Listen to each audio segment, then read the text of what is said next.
द्वारावती मंडल 100 योजन विस्तृत है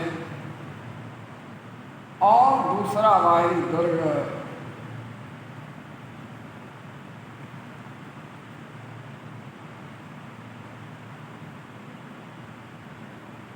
100 योजन का जो विस्तार है द्वारावती का, उसकी पूरी परिक्रमा 400 योजन की है।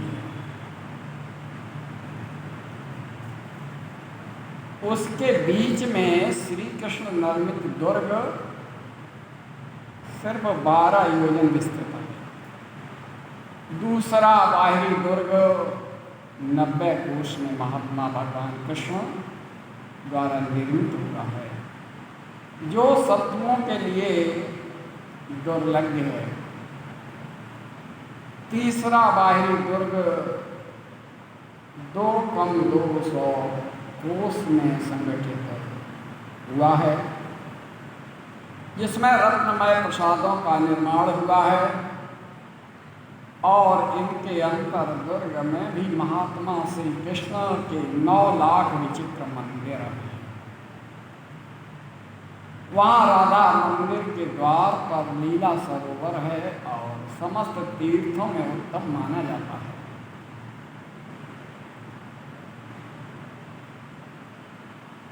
हे राजन, उसका गोलोक से आगमन हुआ। उसमें स्नान करके व्रत धारण पूर्वक एकाग्र चित्त होकर के अष्टमी तिथि को विधिवत सुवर्ण का दान दें, तीर्थों को नमस्कार करें और पाप को मनुष्य की कोटि जन्मों किए हुए पाप से मुक्त हो जाता है, इसमें संशय नहीं। प्राणांत होने पर उस मनुष्य को लेने के लिए निश्चय ही गोलोक से एक विशाल विमान आता है, जो सहस्रों सूर्यों के समान तेजस्वी होता है और 10 कामदेवों के समान लावण्यशाली रत्नमय कुंडलों से मंडित, वनमालाधारी पीतांबर से आच्छादित, श्याम कांतिमान सहस्र सूर्यों के समान दीप्तमान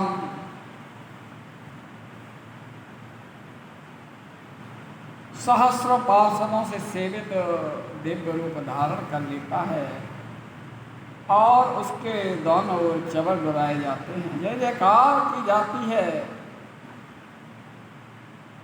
नारद कहते हैं कि हे राजन, अब अन्य तीर्थों का वर्णन सुनिए। वहाँ 16,108 तीर्थ हैं और वहाँ श्री कृष्ण की उतनी ही पत्नियों के पृथक पृथक भवन हैं।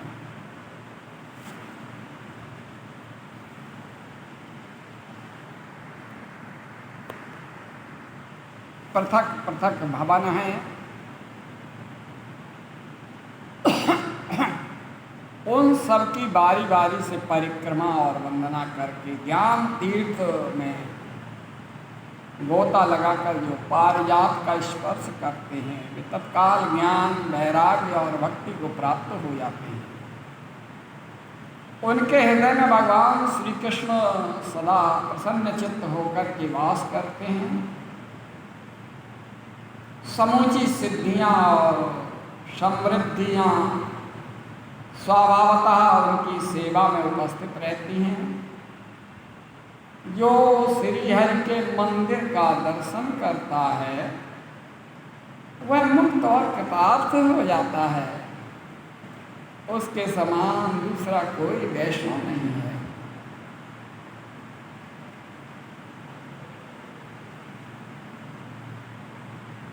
भगवान के मंदिर का विस्तार 5 योजन है। वहाँ से 100 धनुष की दूरी पर श्री कृष्ण कुंड है, जो भगवान श्री कृष्ण के तेज से प्रकट हुआ है।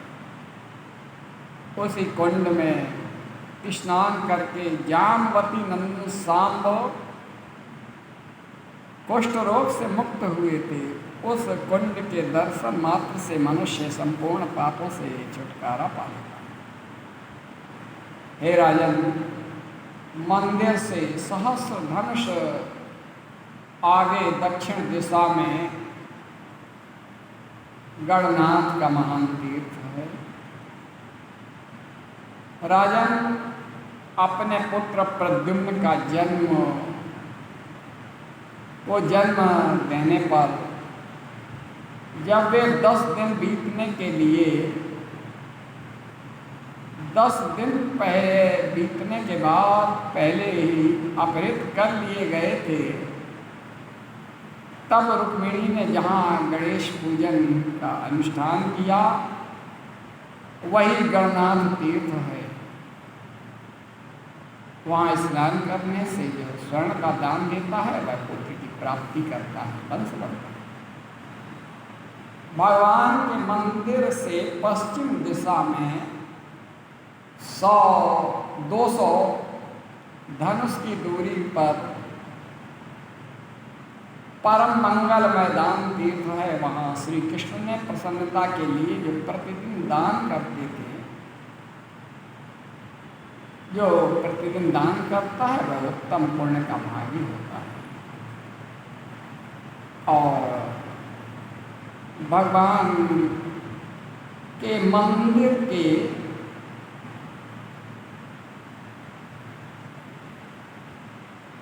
पश्चिम दिशा में जो दान तीर्थ है उसका बड़ा महत्व है। और दान तीर्थ में कोटि गुना फल मिलता है दान करने से। दान तीर्थ में 1 मास तक स्नान जो करता है उसको जिस अनंत पुण्य की प्राप्ति होती है उसका ज्ञान स्वयं चित्रगुप्त भी नहीं, वो भी नहीं है। और भगवान के मंदिर से उत्तर दिशा में आधे कोस की दूरी पर मनोहर माया तीर्थ है, जहाँ चंडमुंड का विनाश करने वाली दुर्गति नाशिनी से वाहिनी भद्रकाली दुर्गा नित्य विराजती है। भगवान श्री कृष्ण स्मंतक मणि ले आने के लिए जब ऋक्षराज जामवंत की गुफा में गए थे, तब देवकी ने अपने पुत्र की मंगल कामना के लिए श्रेष्ठ फलों द्वारा इन्हीं दुर्गा माँ का पूजन किया था। इसी पूजा के प्रभाव से उस गुफा में भगवान श्री कृष्ण अपनी प्रिया जामवती और मणि के साथ लौटे थे। और वही सुप्रसिद्ध माया तीर्थ है।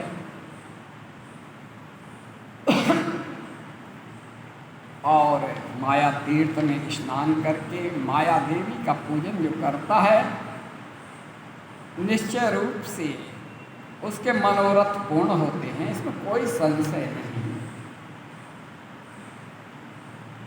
और विदेहराज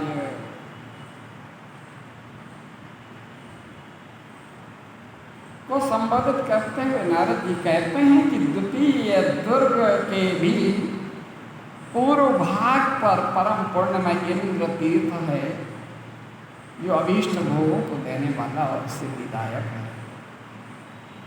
उस तीर्थ में स्नान करके मनुष्य इंद्र लोक को जाता है और इस लोक में ही चंद्रमा के समान उज्ज्वल वैभव प्राप्त कर लेता है। इसी प्रकार दक्षिण द्वार पर सूर्य कुंड नामक तीर्थ है, जहाँ सत्राजित ने स्मंतक मणि की पूजा की थी।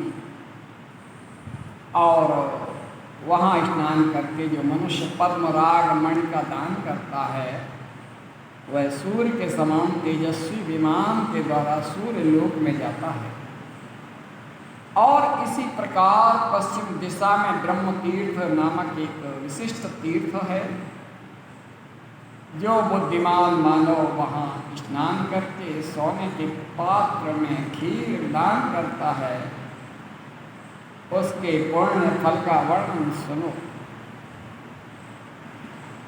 वह ब्रह्मघाती, पितृघाती, गौ हत्यारा, नाती हत्यारा या आचार्य का वध करने वाला कितना भी भयंकर पापी क्यों न हो, इंद्रलोक में पैर रखकर ब्रह्ममय शरीर धारण करके चंद्रमा के समान उज्ज्वल विमान द्वारा वह ब्रह्मलोक में जाता है।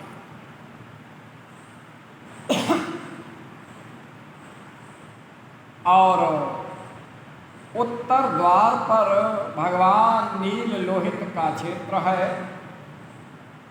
जहाँ साक्षात नील लोहित महादेव विराजते हैं। उस तीर्थ में समस्त देवता, मुनि, सप्तर्षि और संपूर्ण मरुदगण निवास करते हैं।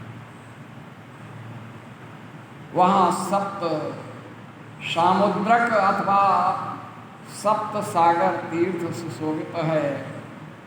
वहाँ सब तीर्थ में स्नान करके पापी मनुष्य पाप समूहों से छुटकारा पाकर 7 समुद्र में स्नान करने का पुण्य वह तत्काल प्राप्त कर लेता है। भगवान विष्णु, ब्रह्मा, शिव, इंद्र, वायु, यम, सूर्य, पर्जन्य, कुबेर, सोम, पृथ्वी, अग्नि और जल के स्वामी वरुण सदा निवास करते हैं। ब्रह्मांड में कोई 7 करोड़ तीर्थ हैं, वे सब उस सप्त सागर तीर्थ में वास करते हैं। इसमें स्नान करने के पश्चात मनुष्य उस संपूर्ण तीर्थ की परिक्रमा करता है, वह द्वारिका यात्रा का सारा फल मिल जाता है। आगे नारद जी कहते हैं कि तृतीय दुर्ग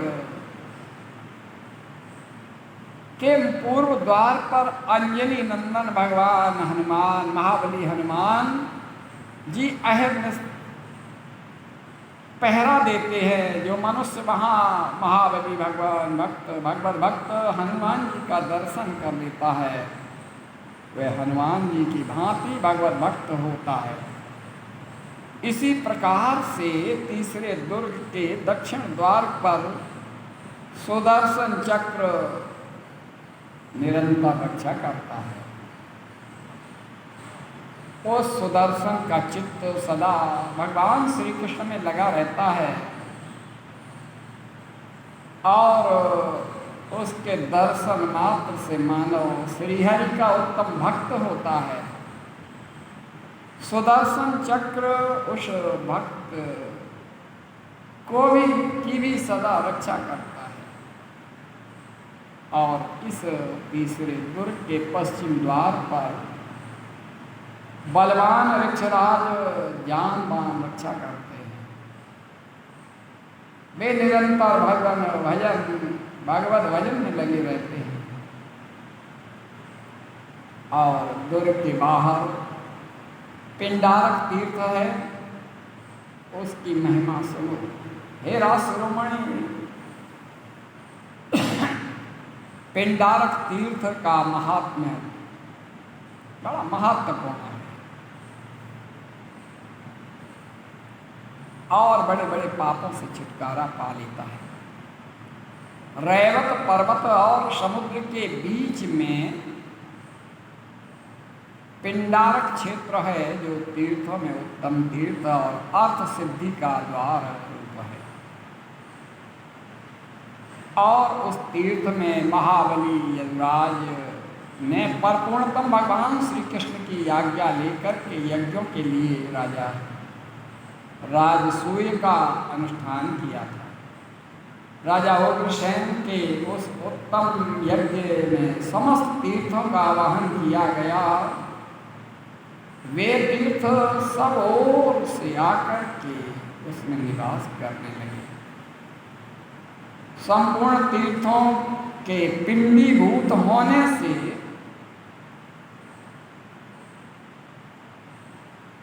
और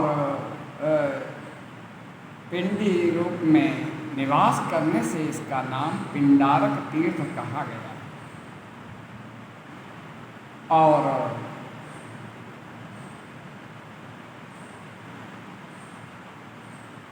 इसके बाद में कहा पिंडारक तीर्थ का बड़ा महत्व है। वैशाख मास में द्वारावती की परिक्रमा यानी द्वारिका की परिक्रमा करके उसको नमस्कार करता है, उसके हाथ में इस लोक और परलोक की सारी सिद्धियां आ जाती हैं। जो चैत्र की पूर्णमासी को से लेकर के वैशाख की पूर्णमासी तक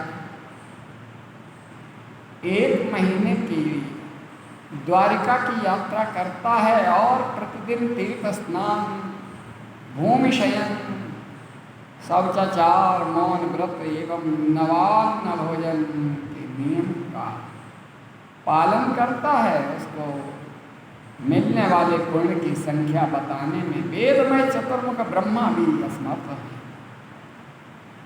जो कदाचित वर्षा की धाराओं को गिन ले वह भी श्री कृष्णपुरी द्वारिका की यात्रा होने वाले पुण्य की परिगणना नहीं कर सकता। जैसे तिथियों में एकादशी, सर्पों में नागराज शेष, पक्षियों में गरुड़, पुराने इतिहास में महाभारत और देवताओं में देवादिदेव यज्ञदेव वासुदेव सर्वश्रेष्ठ हैं, उसी प्रकार से पुरियों और क्षेत्रों में पुण्यवती द्वारावती यानी द्वारिका प्रशस्त है। भूतल पर वैकुंठ लोक की अधिकारिणी मनोहरा कुशस्थली द्वारिका यदुमंडली से उसी प्रकार सुशोभित होती है जैसे विद्युन मालाओं में से आकाश में मेघमाला की शोभा होती है। यह पुरी, यह नगर धन्य है जिस पुरी में साक्षात परम पुरुष परमेश्वर चतुर्व्यूह रूप धारण करके विराज रहे हैं, जिन्होंने उग्रसेन से राजाधिराज का पद दे रखा है और उन श्री कृष्ण श्रीहरि को बारंबार नमस्कार है।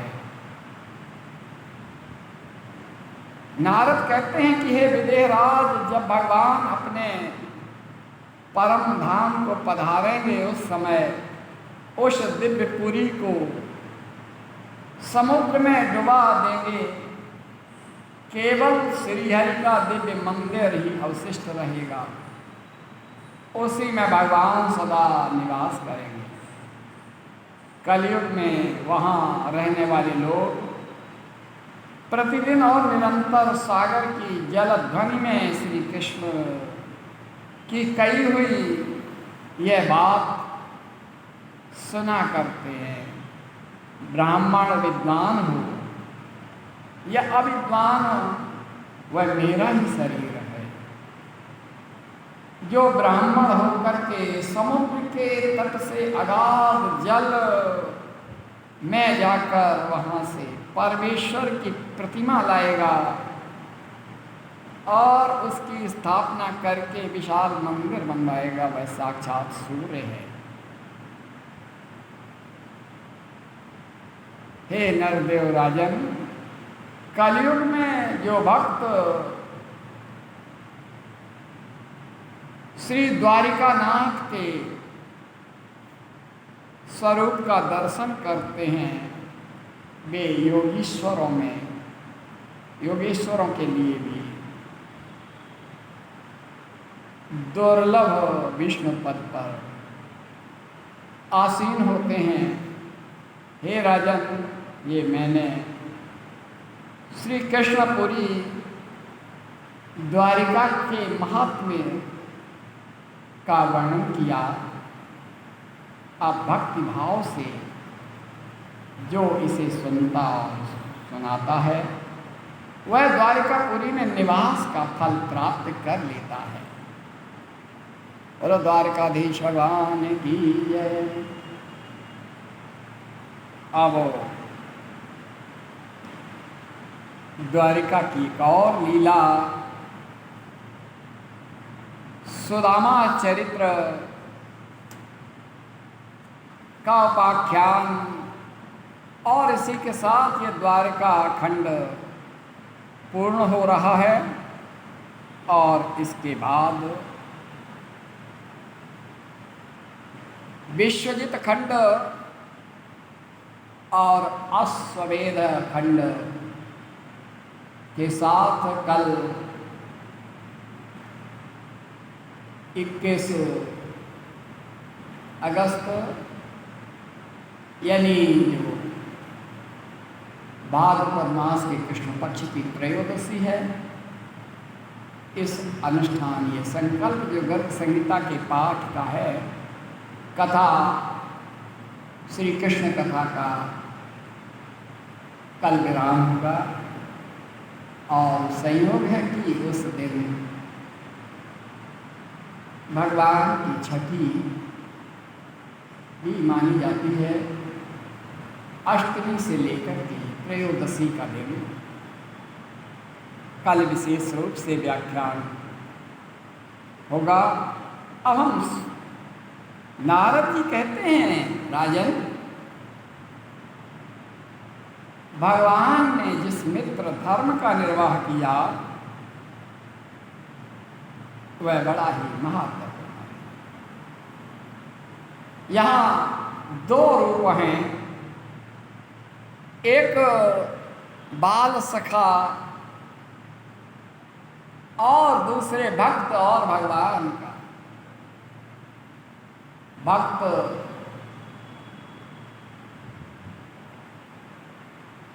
भक्त के बस में है भगवान। सुदामा भक्त हैं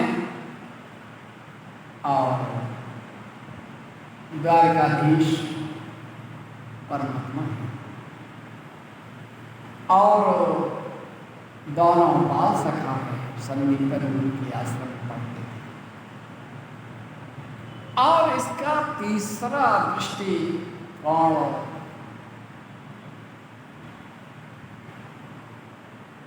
भक्त और भगवान और बाल सखा यानी मित्र, तीसरा अति महत्वपूर्ण है। और आध्यात्मिक दृष्टि से अगर देखें तो ये जीवात्मा और परमात्मा का अद्भुत सायुज्य आख्यान है। जीवात्मा रूप ये हमारे यहाँ संपूर्णानंद संस्कृत विश्वविद्यालय एक पुस्तक पढ़ाई जाती है, द्वासुपर्णा। द्वासुपर्णा से तात्पर्य है कि शरीर में एक भोक्ता है और एक दृष्टा है।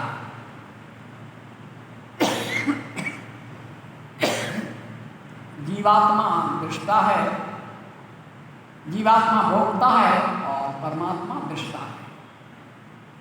सुदामा जीवात्मा है और द्वारकाधीश परमात्मा है। तो तीनों दृष्टिकोणों से हम सुदामा की बात कर रहे हैं। और सुदामा का ये चरित्र अलग अलग बिंदुओं से अलग तरीके से समझा जा सकता है। केवल श्रीमद् भागवत महापुराण में तो इसका विस्तार से भी वर्णन है और यहाँ पर भी उसे बड़े अच्छे ढंग से सजाया गया है।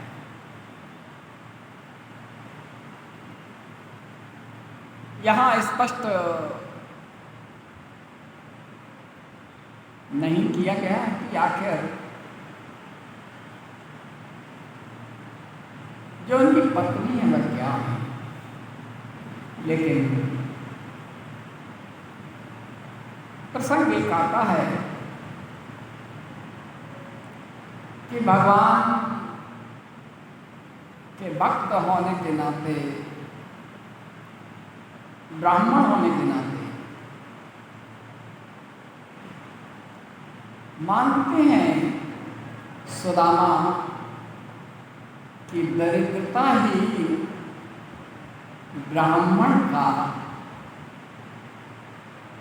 ब्राह्मण की संपत्ति है। दरिद्रता, क्योंकि दरिद्रता ही भगवान से जुड़ती है।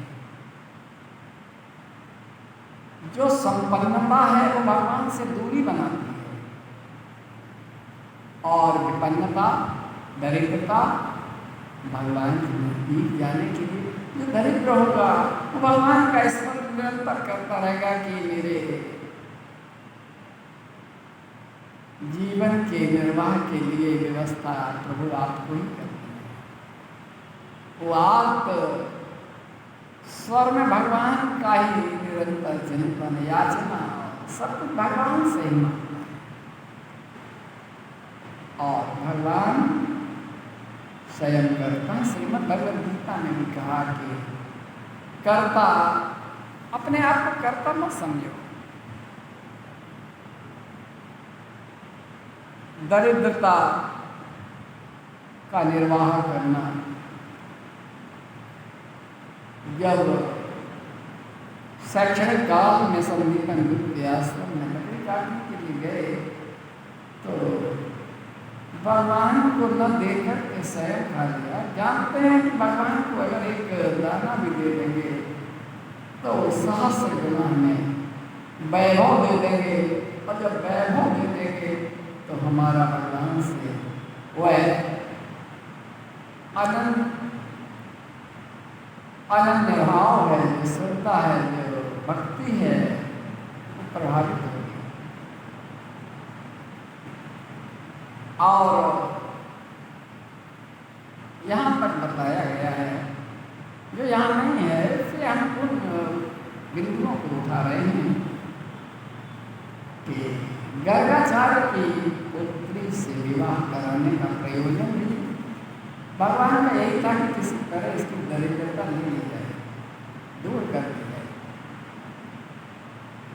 सुदामा मानते हैं कि ब्राह्मण की पूंजी, ब्राह्मण की संपत्ति उसकी दरिद्रता है। दरिद्रता ही भगवान को, भगवान के प्रति भक्ति उत्पन्न करती है। तो गर्गाचार्य की पुत्री के साथ विवाह का जो उपक्रम कराया भगवान, इससे पहले उन्होंने एक भगवान श्री कृष्ण ने एक बहुत बड़ा आयोजन किया, जिसमें सभी स्नातक बुलाए गए और उन्होंने सुदामा को भी बुलाया और मथुरा में जो आयोजन किया तो सुदामा को पुरस्कार रूप में बहुत कुछ देना चाहा, लेकिन उन्होंने कहा नहीं, जो भी लिया, जो भी मिला उसे वही दान कर दिया। ऐसे नहीं सुदामा। गर्गाचार्य की पुत्री के साथ विवाह, बारात को लेकर के गए सुदामा तो फटी धोती और बड़ी विपन्नता से बारात पहुंची। उन्होंने कहा कि भगवान ने बीच में ही रोक दिया और कहा कि ये बैलगाड़ी और ये सब कुछ यहाँ रख दो। हमारे यहाँ की परंपरा है कि रथ पर बैठ करके आना है बारात को। रथ लगा दिए और सारे आभूषण और वस्त्र बदल ले और उसी के साथ आप नगर में चले, क्योंकि राज पुरोहित की पुत्री की शादी है। राज पुरोहित की पुत्री गर्गाचार्य की पुत्री के साथ विवाह हो रहा है ना, सुदामा को हो सकता है, तो उन्होंने बदल दिया, गाड़ी अपनी वहीं खड़ी कर दी, पुराने कपड़े उतार करके वहीं रख दिए और सर बच करके बारात पूरी बारात एकदम गाया कर दी, भगवान की कृपा से हो गई। जो उन्होंने व्यवस्था की थी, वो स्वयं भगवान श्री कृष्ण वहाँ नगर की सीमा पर उपस्थित थे और सजाया, भगवान ने अपने मित्र को सजाया। और जब लेके गए दाम रहे की बात आई, शादी हो गई, दाम रहे की बात आई, तो उन्होंने कहा कि हमारे यहाँ व्यवस्था है कि इसका दिया जाता है। सुदामा ने कहा कि मेरे यहाँ व्यवस्था है केवल गौदान, कन्यादान और गौदान का विधान है, एक गाय बस और अपनी कोई परंपरा का निर्वाह करते हुए गौ और पत्नी को लेकर के चले और फिर जाकर के वही सी स्थान पर कहा कि अब हमें अपने प्रवेश में चलना है। जो आभूषण और वस्त्र दिए थे वे सब उतार करके वही रख दिए और फिर अपने वही फटे पुराने पहन दिए, पूरी बारात में और लेकर के चले। इसलिए जो पत्नी है वो वैभव में राज पुरोहित की पुत्री है, वो चाहती है कि हमें वही वैभव मिले। बस यहाँ से सुदामा का प्रसंग, क्योंकि बार बार कहते हैं कि तुम कहते हैं द्वारकाधीश हमारे मित्र हैं, तो मित्र से जाओ, उनसे लेके आओ, उनसे कुछ मिल, वो देंगे, केवल मिल ले द्वारिका जाओ, द्वारिका जाओ। और जब बार बार कहते हैं तो सुदामा भी कह देते हैं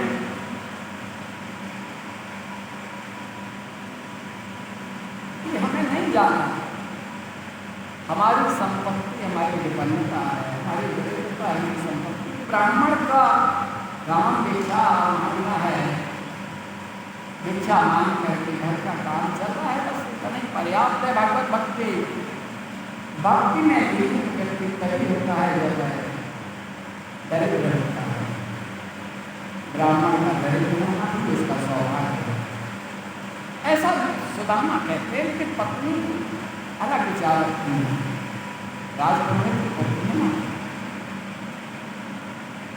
वो कहते हैं कि हे वैराग्यवान, अपने अनुकूल पत्नी के साथ कुछ तो समझौता करना पड़ता है, और पत्नी को भी पति के साथ हमने काफी समझौता किया है और हम आपके साथ प्रसन्न हैं, लेकिन तुम एक बार चले जाओ द्वारिका। तुम्हें तो कहते थे ना कि संदीपन गुरु के आश्रम में विद्या अध्ययन उनके साथ किया, तुम द्वारकाधीश के पास न जाओ, अपने मित्र के पास जाओ। मित्र के पास जाने में कोई तक परेशानी नहीं है। और काफी कुछ कहा, जो भक्त के रूप में कहते हैं भगवान के बारे में सुदामा, शिक्षक कहा अवदेते है शिक्षा, जे तप पे पर लोक सुधा, संपद के नहीं इच्छा। जो तपस्या के द्वारा तप करके अपना परलोक सुधार लेते हैं, वैकुंठ या मुक्ति का मार्ग प्रशस्त करते हैं, उनकी संपत्ति की कोई आवश्यकता नहीं है। धर्म के लिए संपत्ति की नहीं, समर्पण की आवश्यकता है। भगवान कहते हैं ना, जो सभी ग्राम सरमाई रखता है शरणागत है। श्रीमद् भगवद गीता में कहा, सर्व धर्म परित्यज्य माम एकम शरणं व्रज। तो मेरा भगवान के प्रति जो समर्पण भाव है वह निष्काम है, कोई कामना नहीं है कि हमें वैभव चाहिए। मेरे ही हरि के पद पंकज लाल रहेगा तो देख परीक्षा, और को बन चाहिए बाबर काम को जीवन इच्छा। प्रकार का तर्क देते हैं, लेकिन पते वृद्धा पत्नी कहती है कि तुम यात्रा से नहीं जा रहे, वहाँ यहाँ क्या है, कुछ भी तो नहीं है, वो तो सवा दो अगर मोटा अनाज भी मिल जाए, बच्चों के लिए खाना की व्यवस्था करना, तब तो ठीक है। तो भिक्षा मांग के कभी कभी भिक्षा मिलती नहीं है, उसमें भी सिद्धांत कभी 5 घर नहीं मांगे। तो ये जो स्थिति है उचित नहीं है। प्रभु हे पतिदेव, आपको अपने सखा के पास जाना चाहिए, तो नहीं कहते। बार बार यहाँ पर भी कहा कि आपके सखा साक्षात लक्ष्मीपति द्वारकाधीश हैं और तुम चले जाओ। दुख दरिद्रता का नाश करने वाले, भुक्ति और मुक्ति के प्रदाता हैं। जब हमें भोग का वस्तुएं मिलेंगी तब हम मुक्ति का मार्ग अपना ढूंढेंगे। खाने को नहीं है और मुक्ति की बात कर रहे हैं, मोक्ष की बात कर रहे हैं। सुदामा ने कहा विधाता ने जो भाग्य में लिख दिया वही होगा। भद्रे, आने जाने से क्या होता है, घर में रहकर ही श्री हरि का ध्यान करना चाहिए। एकाग्रचित्त होकर के, अल्परमुखी होकर के जीवात्मा में ही परमात्मा को प्रकट करना है। मेरे हृदय में भगवान विराजमान हैं। अब वहां जाने की आवश्यकता नहीं है भगवान के दरबार में। पत्नी कहती है ये सत्य है कि आपकी आज्ञा के बिना देवता गंधर्व किन्नर जिस अंदर नहीं जाते, और वहाँ साक्षात हरि जो अंतर्यामी हैं वे अपना दूत भेज करके आपको अंदर बुला लेंगे, चले जाओ। सुदामा कहते भामिनी मेरी बात सुनो, श्री कृष्ण अवश्य दयालु हैं, परंतु विपत्ति के समय धनवान पिता भी पिता के घर पर नहीं जाना चाहिए। और विशेष रूप से वह दिनों के बाद, बहुत दिनों के बाद अंतरंग प्रेमास्पद देख करके मैं उनसे क्या याचना करूँगा। लोभ से रहित होने पर भी प्रेम हुआ करता है और मांगने पर प्रेम नहीं रह जाता है। अगर किसी से हम याचना करें तो फिर सम्मान और वह आत्मीयता खत्म हो जाती है।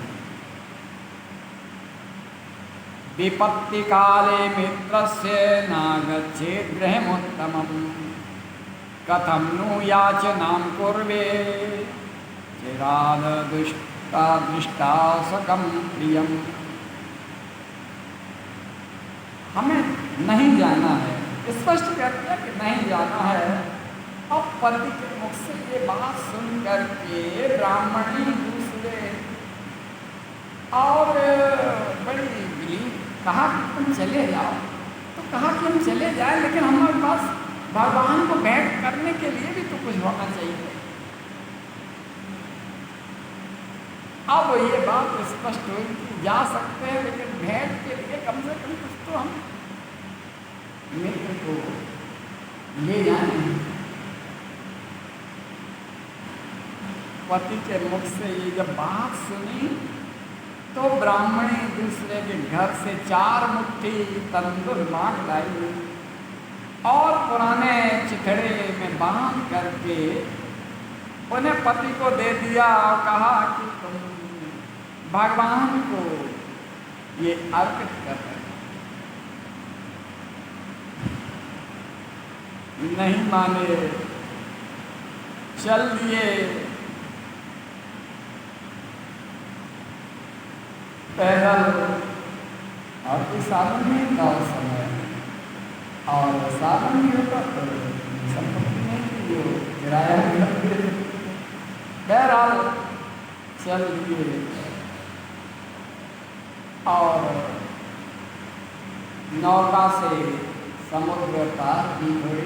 यहाँ पर कभी समुद्र में है द्वारिका, और जिसके जल में विलीन होने का भी अभी पूर्व में बताया था कि भगवान जब अपना अवतार का उद्देश्य पूरा कर लेंगे तो वो लोग प्रस्थान करने से पहले इस समुद्र में विलीन कर देंगे द्वारिका का अस्तित्व जल में विलीन हो जाएगा।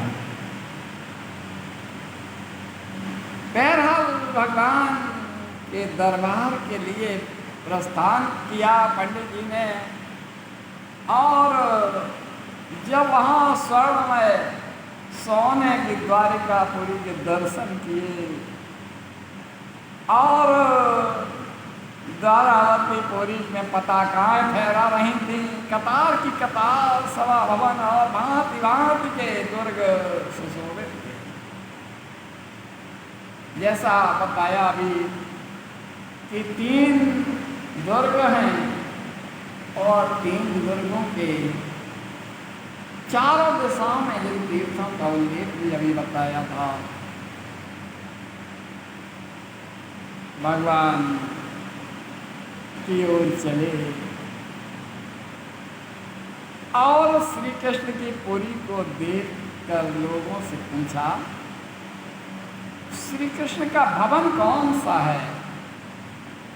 इस बात को सुनकर माधव की द्वारिकापुरी के रक्षकों ने कहा, सभी भवनों में श्री कृष्ण हैं, कोई एक भवन नहीं है। यहाँ बताया था ना 14,108 भवन का उल्लेख किया था।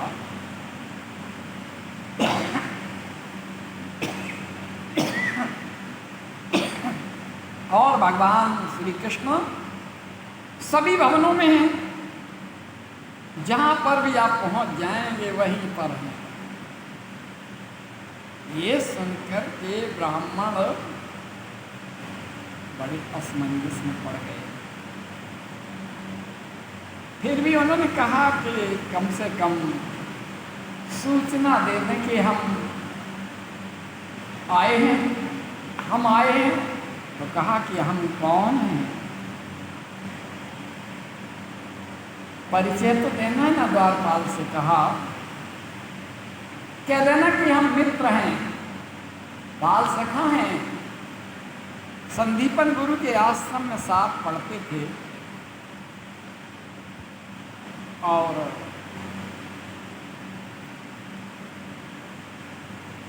कह देना कि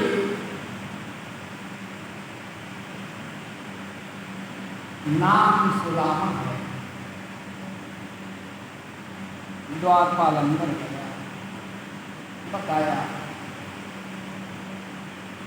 बोले द्वारपालक के सुदामा नाम पाने से, और जैसे ही सुना कि सुदामा आए हैं, आज कितने वर्षों के बाद, जब पढ़ते थे उसके बाद कभी नहीं दर्शन नहीं मिले।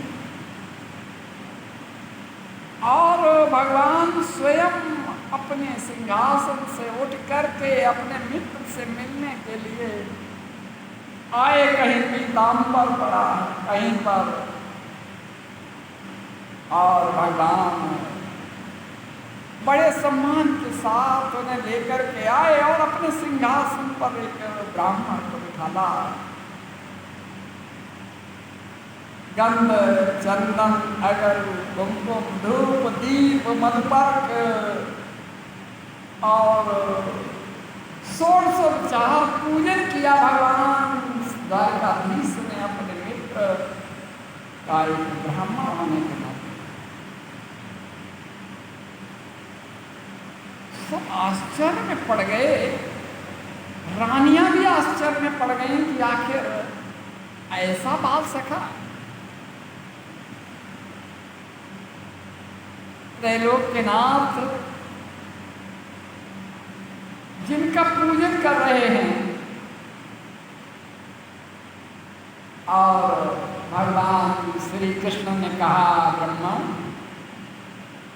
हम दोनों ने वहाँ संदीपनी गुरु के आश्रम में विद्या ग्रहण की थी, तब हम लोग के साथ साथ खेलते थे, सब कुछ करते थे। और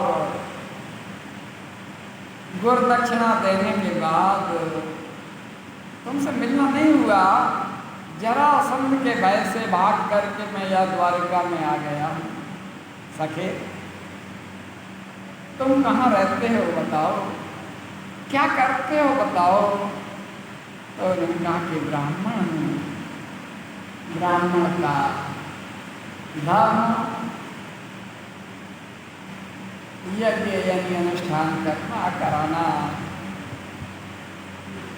भिक्षाटन मुख्य साधन है,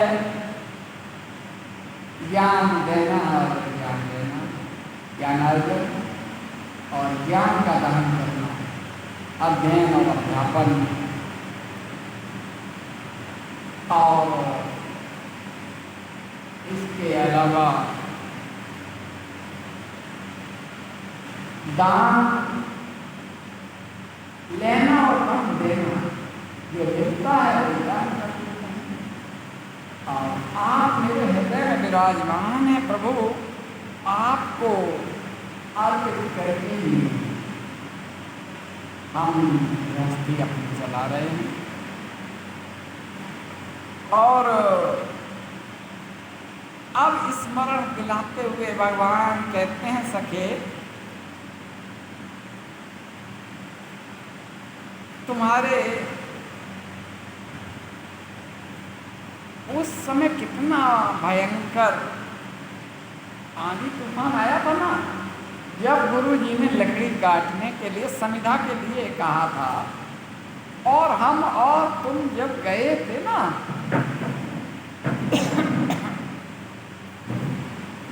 तो संदीपन गुरु के यहाँ सर्दी में तुम्हारे दांत पिटपिटा रहे थे, और मैं जान रहा था कि तुम क्या कर रहे हो। अब ये जब स्मरण दिलाया तो सुदामा मुस्कराने लगे और कहा कि अभी भी आपकी वही आदत गई नहीं। सुदामा ने कहा, तुम देव हो प्रभु, आप जगत गुरु हो, कोटि कोटि ब्रह्मांडों के विनायक हो, तुम श्रीपति हो, तुम्हारा गुरुकुल में निवास करना अत्यंत विडंबना है।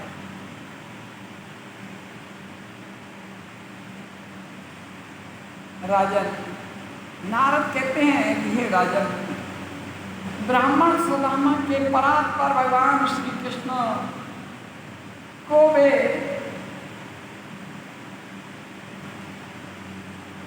जो लेकर के आए थे ना तंदुर, ये पत्नी ने दिए थे मांग करके, नहीं दिए। और कपार बार कह रहे हैं भगवान की भाभी ने कुछ न कुछ तो दिया होगा। अदाता दंपति में धन न सही कुछ न कुछ भेंट जरूर दी होगी। श्री कृष्ण ने कहा, मित्र, घर में मेरे लिए क्या उपहार दिया। प्रेम का दान एक कण होने पर भी महान होता है। प्रेमास्पद भाव से पत्रम पुष्पम फलम तोयम, जो भी हमें समर्पित करता है भक्ति भाव से मैं स्वीकार करता हूँ। मेरी भाभी ने भक्ति भाव से क्या दिया, उनका स्नेह निश्चित रूप से रहा होगा और तुम हमसे छिपा रहे हो। बिल्कुल उसी तरह से जैसे वहाँ पर तुमने दांत किटकिटाने की बात कही थी और सब खा लिया, तो सारे चने खा लिए। निश्चित रूप से जो भाभी ने दिया होगा वो तुमने खा लिया होगा या छिपा करके रखा है, बाद में खा लोगे। दोनों बातें कहें, या खा लिया है या खा लोगे। और भगवान ने वह पोटली जो बगल में दबी हुई थी, और भगवान अंतर्यामी हैं, सखे ये तुम मेरे लिए परम प्रीतिकर वस्तु लाए हो और छिपाए हुए हो। और जैसे ही उसे खींचा और वह फट गए और वहां वह तंदुल सामने आ गए। एतद्वयोपनीतं मे सखे परम पीडनम् विश्वं मां तर्पयन् सन्ति ब्रह्मदेते च तण्डुलः। ईदृशा गोकुले भुक्त्वा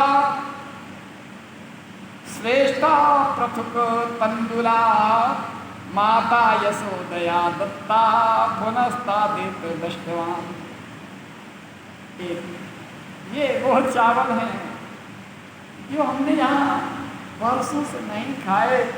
जब वहाँ गोकुल में थे तब मैया चावल खिलाती थी, और जब से वहाँ से चले आए, मथुरा गए, गुरु के आश्रम में गए और जरासंध से युद्ध करते हुए भाग करके यहाँ आ गए, और तब से हमने इसे खाए नहीं। इतना कहकर श्री हरि ने एक मुट्ठी चावल लिए और मुंह में जैसे ही डाले,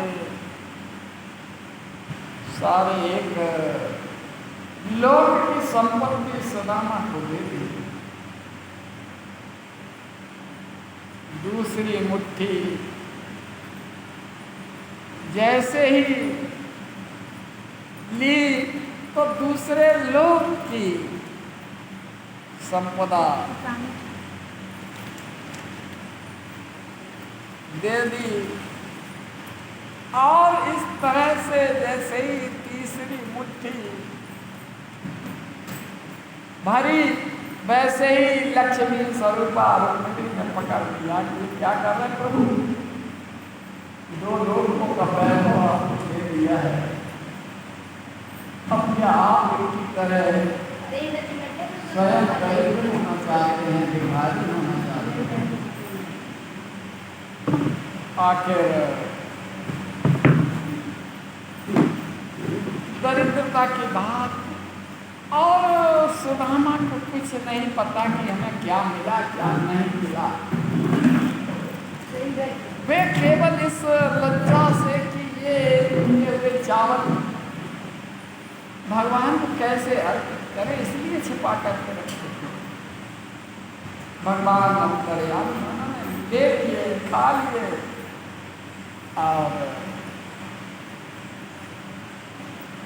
और भगवान प्रत्यक्ष रूप से नहीं देते हैं, किसी न किसी माध्यम से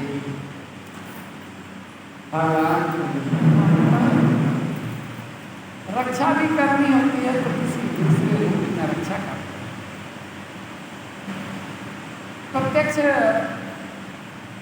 प्रकट होकर के नहीं करते। जैसे कोई दुर्घटना होती है और अपने आप को कुशल हो जाता है, तो भगवान की कृपा से भगवान ने बचा लिया। क्योंकि हमने पहले ही कहा था, विश्वास ही मूर्त रूप धारण करता है। हमें विश्वास है, मान किसी से लड़ाई चल रही है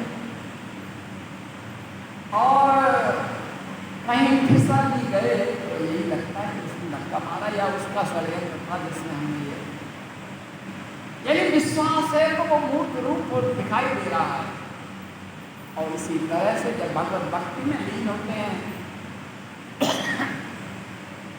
तो अच्छा या बुरा जो भी होता है सब भगवान ने किया, भगवान की कृपा से हुआ। बस यही भगवत भक्ति है। हमने पहले ही ये जब अध्याय शुरू किया, हमने कहा था ना कि 3 दृष्टियां हैं एक बाल सखा है, बचपन के दोस्त हैं। दूसरे एक भक्त हैं, एक भगवान हैं। जब वो बार बार कहा कि जाओ जाओ, क्या कहा था? मेरे ये हर के पद पंकज बार हजार देव पंचा। मैं ऐसा भक्त हूँ, तन्मय होकर के उनका ध्यान करता हूँ, चिंतन करता हूँ और प्रमुखी होकर के ध्यान करता हूँ। ये भक्त के लक्षण है,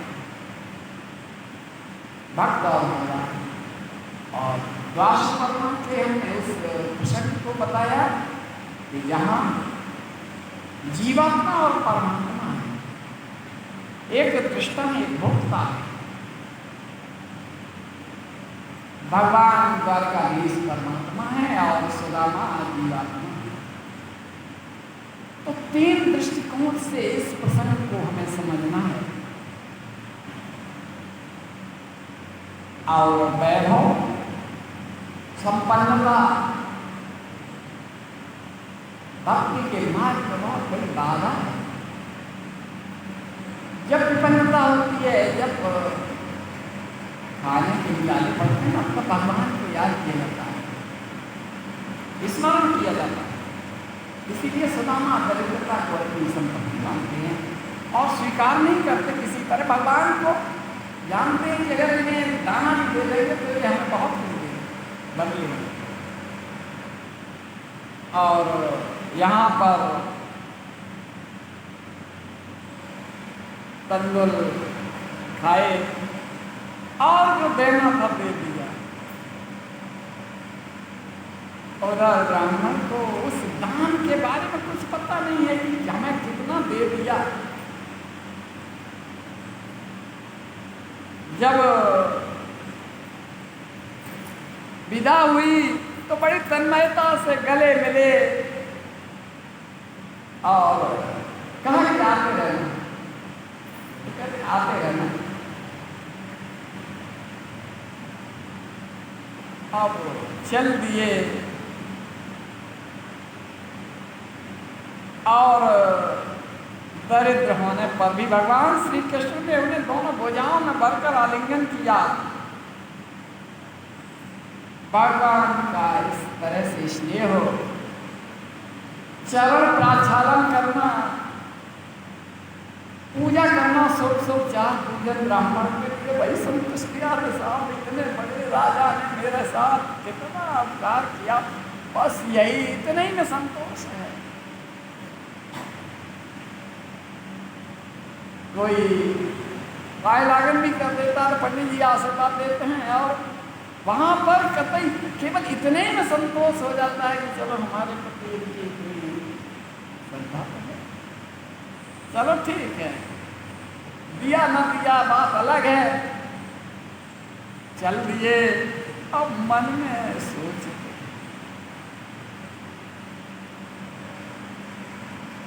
हैं कि इतना स्नेह, और पत्नी कह रही थी वहां चले जाओ, वहां हमारी दरिद्रता दूर हो जाएगी और हमारी दरिद्रता। उन्होंने तो ये भी नहीं सोचा कि एक स्वर्ण मुद्रा ही दे देते तो हमारे लिए प्रस्ताव आती। भगवान श्री कृष्ण ने दंडवत प्रणाम किया अपने मित्र को और अब मैं घर जाकर के पत्नी को क्या दूंगा। बार बार कह रहे थे कि जाओ जाओ जाओ। रत्नई प्रपूरितांगे। हाँ, अब जब यही रास्ते पर चिंतन करते हुए आए तो वैभव देखा। अब बार बार ये सोचते कहीं हम घूम फिर के द्वारिका ही तो नहीं पहुंच गए।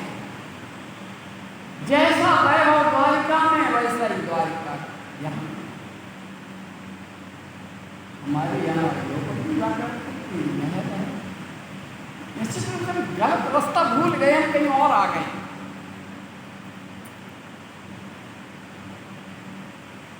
भगवान के संदर्भ में रुक्मिणी और सत्यभामा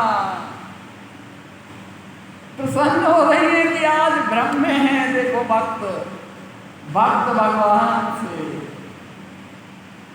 क्योंकि जहाँ लालसा आ गई थी कि हमें कुछ देंगे, इसीलिए तो पत्नी भेज रही थी, देंगे, और उन्होंने दिया किसने। और जब लौट करके आए देखा कि यहाँ क्या है, टूटी सी मड़ैया मेरी परी हो जाएगी। और आज यहाँ पर इतना वैभव, भाई समझ नहीं आ रहा हम कहाँ हैं, क्या है। और पत्नी आई और पत्नी ने कहा, उसी प्रकार का महल जैसा वहां था यहाँ पर, और महारानी रुक्मिणी है कि सत्यभामा है, ये भी भ्रम में पड़ गई, अपनी पत्नी को नहीं पहचाने। पत्नी कहती कि मैं हूं। पंडित जी, सब भगवान की कृपा से हो गया।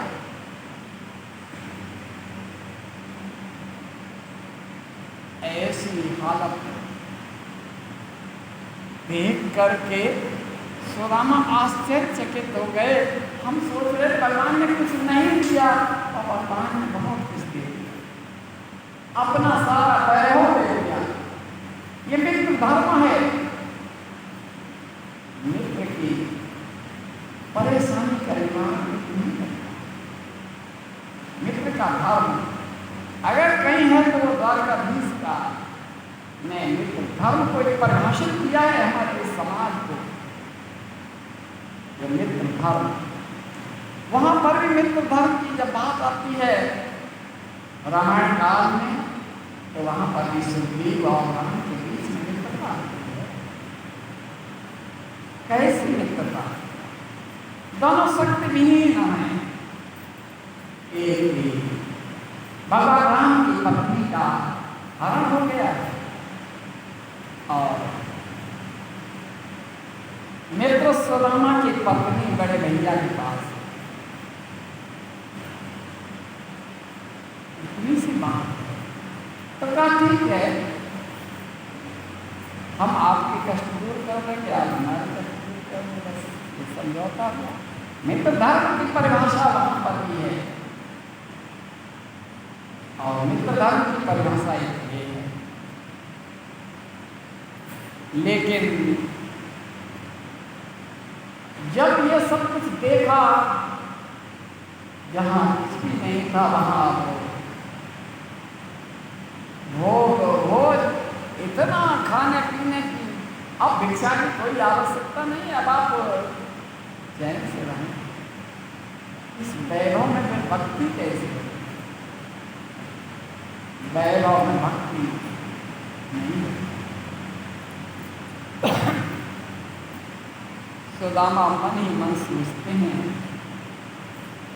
कि भगवान के चरणारविंदों में मेरा मन लगा रहे, इसके लिए जरूरी है कि मैं अनासक्त भाव से रहूंगा। लेकिन इस वैभव में आसक्ति नहीं होगी, भगवान का प्रसाद है। पंडिताइन से कहते हैं आपको अपेक्षा थी, द्वारिका जब हम चले गए और द्वारिका से द्वारिका, पूरी द्वारिका का वैभव यहाँ आ गया। लेकिन हमें भगवत भक्ति के लिए की आवश्यकता है। इतना सब कुछ होने पर भी सुदामा जिस तरह से अयोध्या का सारा वैभव छोड़ करके भरत नंदी गांव में गड्ढा खोद कर रहे कि हमारे बड़े भैया अगर जमीन पर होंगे तो हम और नीचे।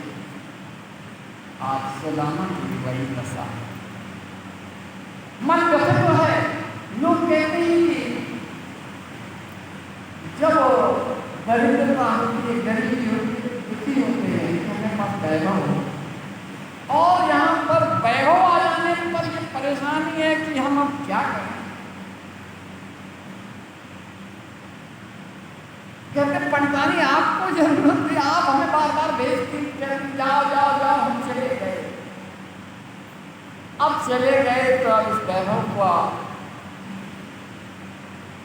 हम इसमें आसक्त नहीं हैं, और मैं अनासक्त भाव से साधक हूं और नित्य प्रति एक झोपड़ी बना करके भगवत भक्ति करते और सुबह शाम अपने घर में आकर वहीं पर निवास करते। सब कुछ था, लेकिन साधना के लिए तो वो अपने इस विपन्नता में ही आनंद ऐसा चरित्र ये सुदामा का जो चरित्र है, द्वारकाधीश की कृपा से सब कुछ मिल गया। जब लौट गए तो हम कहाँ हैं, कहा ये द्वारिका में फिर लौट आए, क्या है पंडितानी कहते नहीं, ये सब भगवान की कृपा से हो गया। पता नहीं कैसे हो गया, हमने चावल खाए थे बस हो गया, और चलते समय कुछ दिया भी नहीं, बस चरण वंदना की, दंडवत प्रणाम किया, आलिंगन किया, सब कुछ किया, कहा कि हाँ आते रहना बस।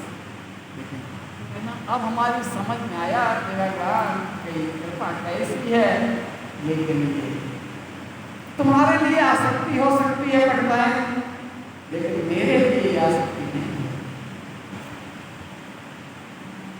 रहते हुए महल में पंडितानी के पास, बच्चों के पास, लेकिन ब्रह्म मुहूर्त में निकल करके स्नान करके अपनी झोपड़ी में जाते, झोपड़ी बना रखी थी, और वहीं पर जाकर के भगवान का आराधना निरंतर चलती रही।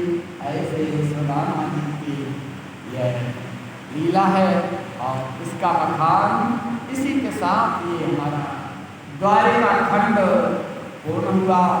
द्वारिका खंड में द्वारिका के तीर्थों का भी उल्लेख। अब यहाँ पर विश्वजित खंड है।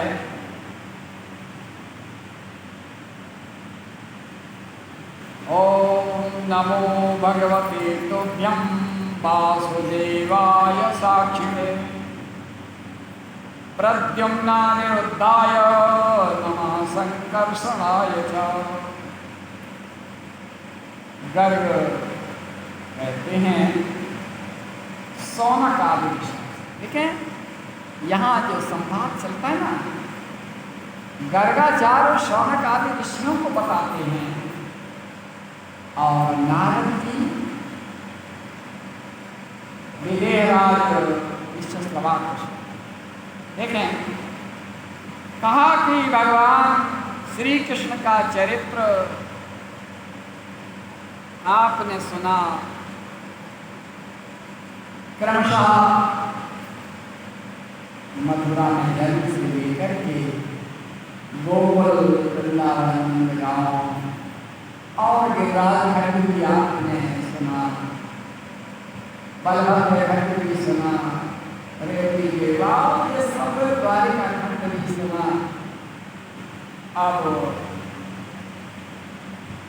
चारों पुरुषार्थ धर्म अर्थ काम और मोक्ष को देने वाले भगवान का ये चरित्र। तो सौनक ने कहा श्री कृष्ण के प्रिय भक्त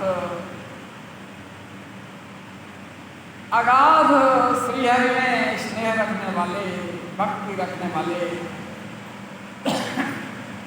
मिथिला नरेश बहुलाश्व ने फिर देवर्षि नारद से क्या पूछा। तो गर्गाचार्य कहते हैं सुनो, भगवान श्री कृष्ण ने मारुत के अवतार उग्रसेन को यादवों का राजा बनाया,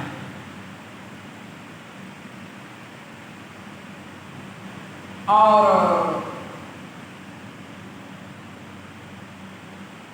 जब राजा बनाया ये सुनकर के बहुलाश को बड़ा विस्मय हुआ। कहा कि ये मरुत कौन थे, ये किस पुण्य के भूतल पर यदुवंशियों के राजा उग्रसेन थे, जिनके स्वयं भगवान श्री कृष्णचंद्र जैसे सहायक हैं। भगवान सहायक हैं, राजा नहीं। तो कहा कि सतयुग में सूर्यवंशी राजा मरुत चक्रवर्ती सम्राट और विधिवत विश्वजित यज्ञ का अनुष्ठान किया था। हिमालय के उत्तर भाग में बहुत बड़ी समिधा एकत्र की और मुनिश्रेष्ठ संवर्तक को आचार्य बना करके यज्ञ किया। यज्ञ के लिए उन्होंने दीक्षा ली। उस यज्ञ में 5 योजन विस्तृत कुंड बना था। एक योजन जो ब्रह्म कुंड था और 2-2 कोस के 5 कुंड बने थे। कुंड के गर्त का जो विस्तार था वो वेदियों से 10 मेखलाओं बनी थी और यज्ञ मंडप में स्तंभ बना था। उसकी ऊंचाई 1000 हाथी थी। ऐसा विश्वजित यज्ञ किया। उस यज्ञ में विश्व देव सभासद थे और उस यज्ञ का जो अनुष्ठान किया राजा मरुत का, ऐसा अनुष्ठान आज तक नहीं हुआ। यज्ञ कुंड में साक्षात परिपूर्णतम भगवान श्री कृष्ण गोलोक से पधारे और प्रकट होकर के महात्मा मरुत को अपने स्वरूप का दर्शन कराया। भगवान ने कहा, राजन, तुमने बड़े ही विनम्र भाव से ये इतना बड़ा अनुष्ठान किया, निष्काम भाव से संपादित यज्ञ में मेरी पूजा की। तुम मुझसे कोई उत्तम वर मांगे, मैं तुम्हें वह वरदान दूंगा। तो राजा मरुत ने भगवान के वचन सुनकर हाथ जोड़ करके परिक्रमा करके परमेश्वर श्री कृष्ण से भक्ति भाव से विशद उपचारों से पूजन किया। प्रणाम करते हुए कहा, पुरुषोत्तमोत्तम, आपके चरणारविंदों से बढ़कर दूसरा कोई उत्तम वर नहीं है। जैसे महान दुर्बुद्धि नरपशु गंगा के तट पर पहुंच करके भी प्यास से व्याकुल हों और कुआं खोदते हों। गंगा है तो कुआं की कोई आवश्यकता नहीं है। जब साक्षात आपके दर्शन हो रहे हैं, आपके प्रति अगाध भक्ति है, तो अब मुझे कोई कामना नहीं है। आपकी आज्ञा का गौरव बढ़ने के लिए मैं यहाँ पर मांगता हूँ। वैसे मुझे कुछ आवश्यकता नहीं है। आप कदापि मुझसे दूर न हो और चारों पुरुषार्थ अर्थ संपदाओं का जो मूल कहा जाता है वह भक्ति है। भक्ति के पास अपने आप सारे संपदा आ जाते हैं। जैसे हमने भक्ति के रूप में सदाना को प्रस्तुत किया था, 3 दृष्टियों से बाल सखा के रूप में भी कहा, भक्त और भगवान के रूप में भी कहा। एक भक्त है, सदामा भक्त है, मेरे ही हर के भक्त है।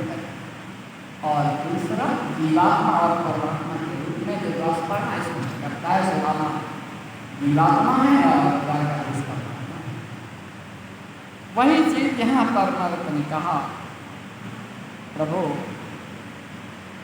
बस आप ही मेरे हमेशा रहें, हमेशा रहें। तुम्हारी, भगवान कहते हैं मति धन्य है, तुम वरदान का योग न लेते हुए सारी कामनाओं का उदय और अभीष्ट वर मांगो। ये कोई वर नहीं है। मरुत ने कहा यदि मुझे अभीष्ट वर देना ही है तो इस भूतल पर वैकुंठ लोक को स्थापित कर दीजिए और उस पुरी में श्रेष्ठ भक्त जनों के साथ मैं निवास करूं और आप मेरी रक्षा करते रहें।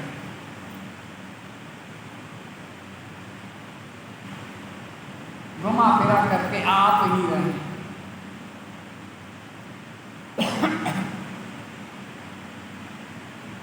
भगवान ने कहा जब तक इस मनवंतर के 28 चतुर्युग बीतेंगे तब द्वापर के अंत में साक्षात वैकुंठ का भूखंड इस समुद्र में प्रकट होगा, जिसके अधिपति आप होंगे और मैं आपका रक्षक हूं। हर प्रकार से जो आप वरदान चाहते हैं वही होगा। कहा ना वैकुंठ स्थापित करें और वह सब पुरियों में श्रेष्ठ हो, सभी नगरों में श्रेष्ठ हो और वहां मेरी रक्षा करने के लिए आप स्वयं हैं। नारद जी कहते मिथिलेश्वर यों कह करके भगवान श्री कृष्ण अंतर्धान हो गए और ये राजा मरुत ही इस युग में उग्रसेन और उग्रसेन को दिए गए वचन के अनुसार ये सारा उपक्रम हुआ। अब नारद जी कहते हैं एक समय की बात है,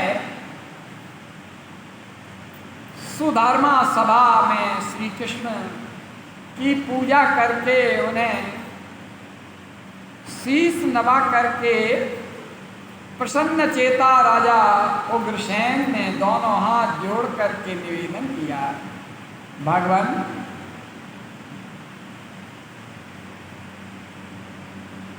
नारद जी ने के मुख से जिसका महान फल सुना है उस राजसूय नामक यज्ञ का यदि आपकी आज्ञा हो तो अनुष्ठान करूं।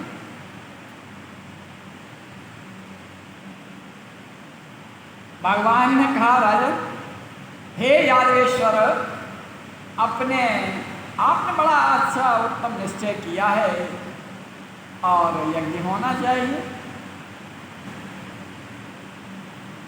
तो उग्रसेन ने कहा जो सम्रांगण में जम्मू द्वीप निवासी समस्त नरेशों को जीत सके वह इंद्र के समान धनुर्धर मनुष्य धीर ये पान का बीड़ा चबाए। ये सुन करके अन्य सब राजा चुप बैठे थे, किंतु रुक्मिणी नंदन प्रद्युम्न ने सबसे पहले राजा को प्रणाम किया। प्रद्युम्न ने और प्रद्युम्न ने वह बीड़ा उठा लिया। ये बीड़ा उठाना की जो परंपरा है, बीड़ा ये होता क्या है कि पान का बीड़ा बनाया जाता है और जो शर्त रखी जाती है कि ऐसा काम ये जो करे वह ये बीड़ा रख दिया जाता है, बस वही। और यही आज लोक व्यवहार में कहा जाता है कि इन्होंने ये बीड़ा उठाया। जैसे हमने संकल्प किया कि हमें 5 अनुष्ठान करने हैं। संकल्प हमारा है, बीड़ा उठाया है, और ये दूसरा अनुष्ठान कल पूर्ण हो रहा है, 21 तारीख है। और ये हमने 21 तारीख ही क्यों तय करी, त्रयोदशी क्यों? क्योंकि कल छठ है, भगवान श्री कृष्ण का जन्माष्टमी को हुआ और छठी है।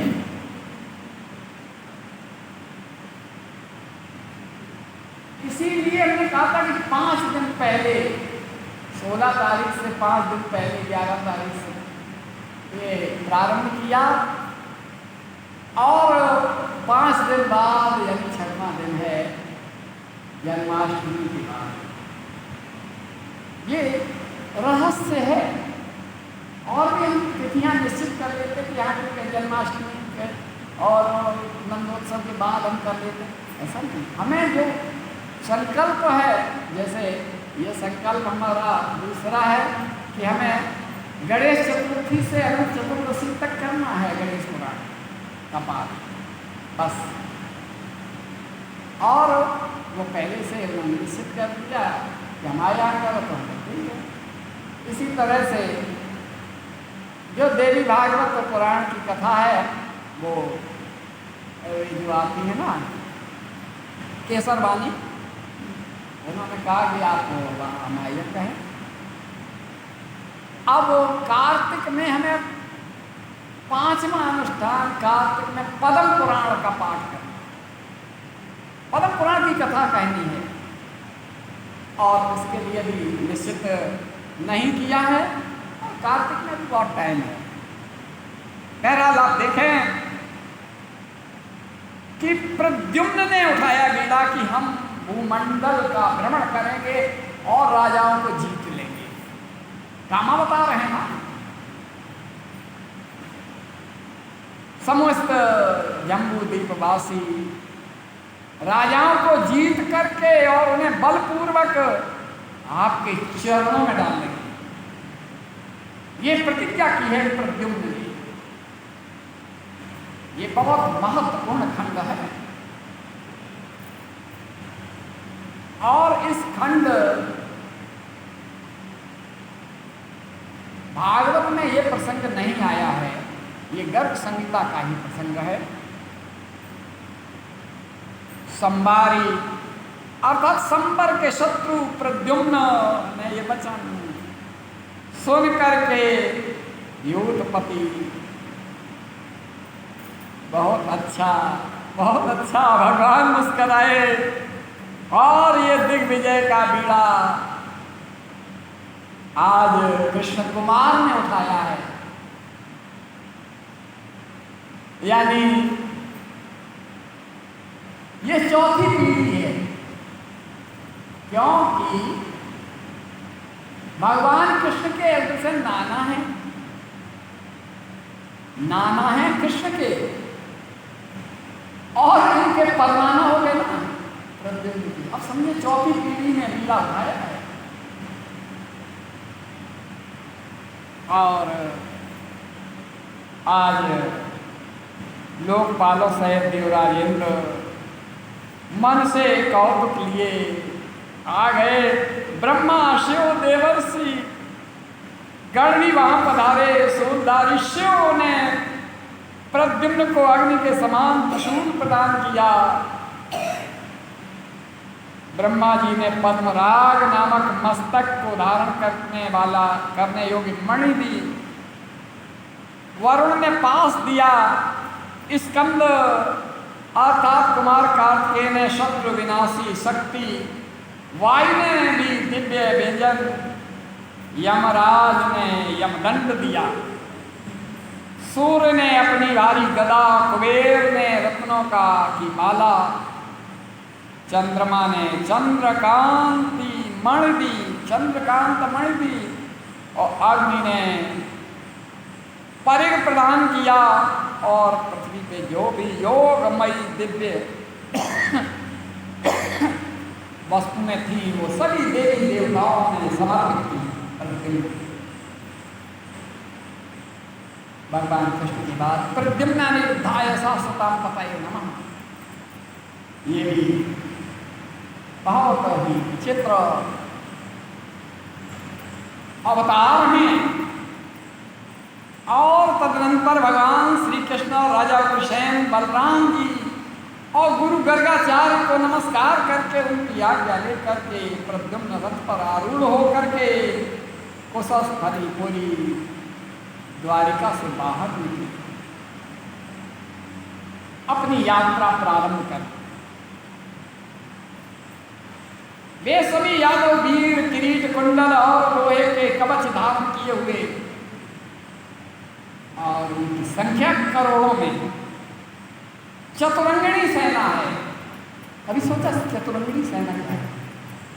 चतुरंगिणी सेना का मतलब है सबसे पहले पैदल, एक है पैदल, दूसरा है अश्व घोड़े पर सवार, घुड़सवार, तीसरा है गज हाथी पर सवार, और चौथा रथी या नाथ रथ पर सवार।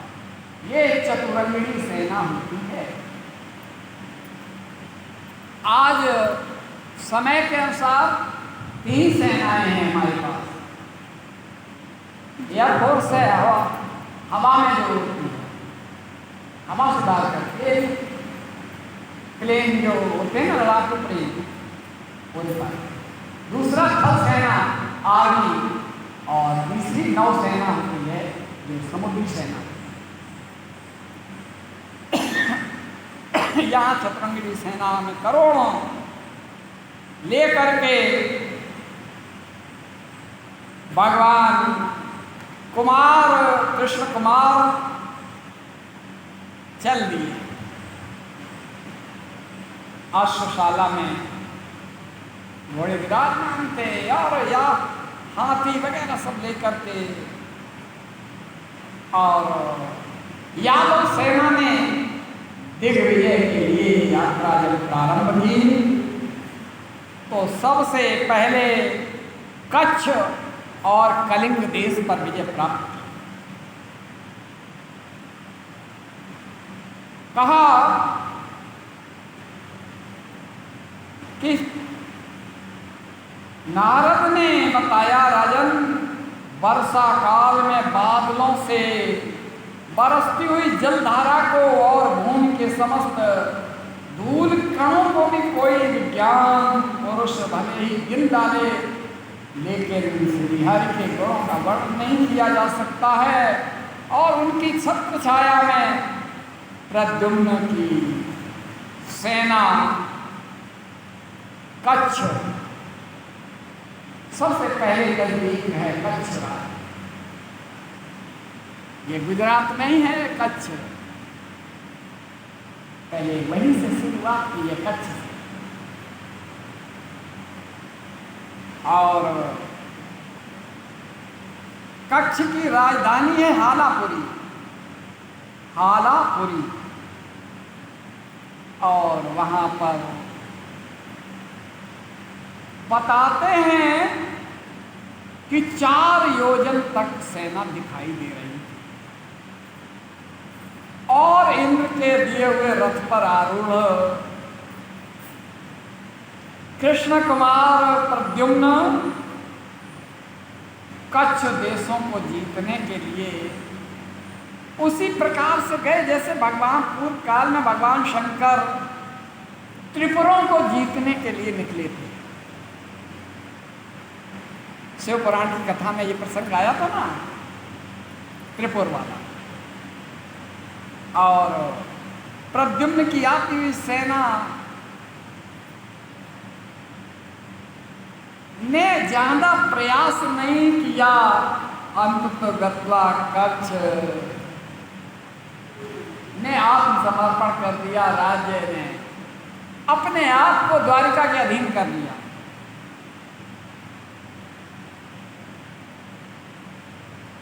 और फिर कलिंग पर आक्रमण किया और कलिंग को भी जीत लिया, बहुत कम प्रयास से ही। इसके बाद मरुधन्य देश के राजा गय को हरा करके मालव देश और महिष्मतीपुरी के राजा से बिना युद्ध किए ही उन्होंने दासता स्वीकार कर ली, द्वारिका की दासता।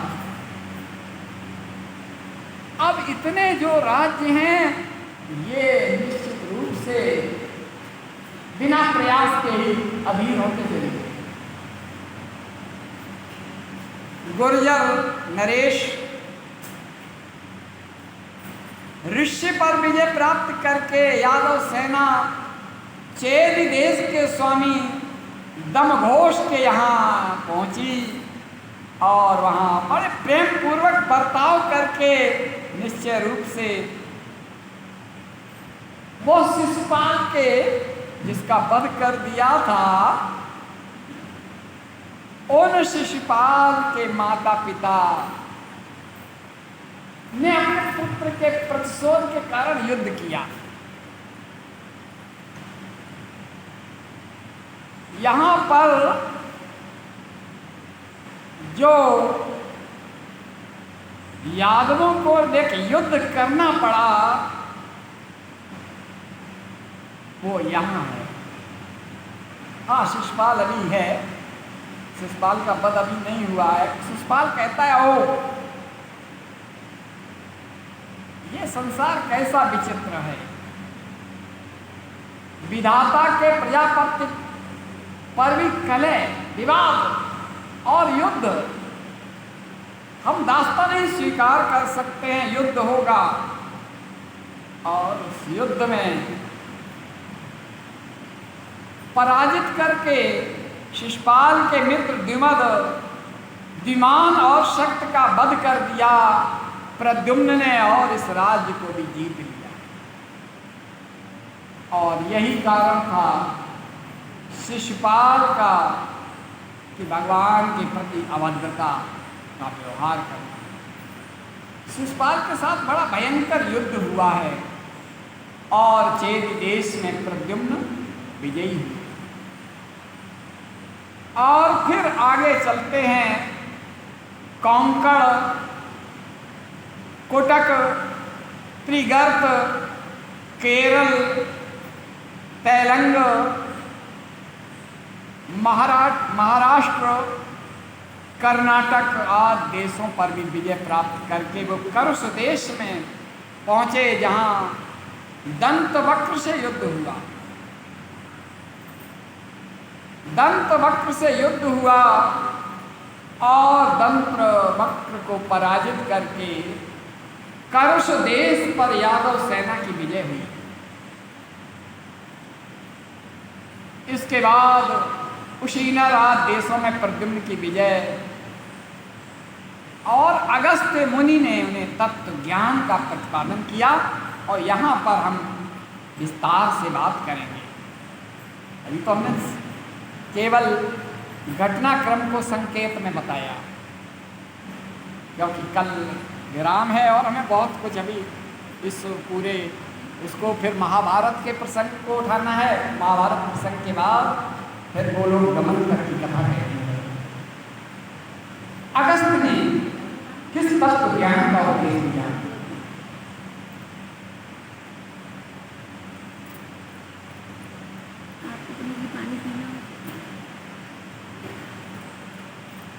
प्रद्युम्न दिग्विजय से निकलते हुए